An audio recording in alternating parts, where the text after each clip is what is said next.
கடலூர் மாவட்டம் வடலூர், புவனகிரி, சேத்தியாத்தோப்பு, நெய்வேலி உள்ளிட்ட பல்வேறு பகுதிகளில் கடந்த 1 மணி நேரத்திற்கு மேலாக கனமழை பெய்து வருகிறது. கனமழை காரணமாக சாலைகளில் மழைநீர் பெருக்கெடுத்து ஓடுவதால் வாகன ஓட்டிகள் சிரமமடைந்துள்ளனர். இதுகுறித்து கூடுதல் விவரங்களோடு இணைகிறார் செய்தியாளர் வினோத். வினோத், வணக்கம். விவரங்களை வழங்கலாம்.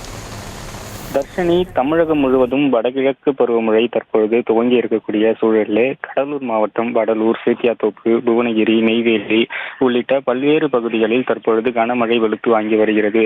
நேற்று இரவு முதலே லேசான சாரல் மழை விட்டு விட்டு பெய்து வந்த நிலையில் தற்பொழுது சுமார் 1 மணி நேரத்திற்கு மேலாக கனமழை வெளுத்து வாங்கி வருவதால் இருசக்கர வாகன ஓட்டிகள் கடும் சிரமத்திற்கு உள்ளாகி இருக்கின்றனர். திடீரென்று மழை பெய்து வரக்கூடிய சூழலிலே பொதுமக்களினுடைய இயல்பு வாழ்க்கை பாதிக்கப்பட்டிருக்கிறது. மேலும் நகரினுடைய முக்கிய சாலைகள் அனைத்து மழைநீர் பெருக்கெடுத்து ஓடுவதால் வாகன ஓட்டிகள் கடும் சிரமத்திற்கு உள்ளாகும் நிலை ஏற்பட்டிருக்கிறது. இருந்த போதிலும் சம்பா நடவு பணியில் ஈடுபட்டக்கூடிய விவசாயிகள் திடீர் மழையால் மகிழ்ச்சி அடைந்துள்ளனர்.